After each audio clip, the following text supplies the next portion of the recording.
Once the richest country in Latin America, Venezuela had it all: oil, wealth, and prosperity. But today it stands as a cautionary tale of economic mismanagement, hyperinflation, and collapse. So, what went wrong? And how did one of the world's most resource rich nations spiral into chaos? In the 20th century, Venezuela was a dream destination. The country had the largest oil reserves in the world and enjoyed one of the highest GDPs per capita in Latin America. Its currency, the bolivar, was once stronger than the US dollar. Venezuelans traveled freely, luxury imports flooded the markets, and the future looked bright. But hidden beneath the surface was a growing dependence on a single resource, which is oil. This would become Venezuela's greatest strength and its ultimate weakness.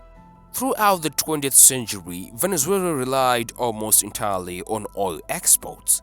When oil prices were high, the government spent lavishly on social programs, subsidies, and public sector jobs. But when prices crashed, the economy crumbled. This phenomenon is called the resource curse. Instead of investing in other industries, Venezuela became dangerously dependent on oil revenues. So when the price of oil dropped, so did everything else: jobs, wages, and government spending. With so much money flowing in during the oil booms, Venezuelan leaders failed to plan for a future where oil wasn't the backbone of the economy. Instead, they spent without restraints, assuming oil prices would never crash. In 1998, amid widespread frustration with economic instability and corruption, Hugo Chavez was elected president. His promise was a socialist revolution. Chavez nationalized industries and expropriated private businesses, and he used oil profits to fund massive social programs. For a while, it worked. Poverty dropped, healthcare improved, and Chavez became a hero to many. But there was a problem. All this was funded by oil money, and when oil prices fall again, Venezuela was left with massive spending obligations and no revenue. Instead of diversifying the economy, Chavez doubled down on oil, creating a ticking time bomb. Chavez's government controlled prices, meaning businesses couldn't charge what their products were worth. Instead of reducing inflation, this led to shortages. Farmers stopped producing because they couldn't make a profit. Stores ran out of essentials like milk, flour, and toilet paper.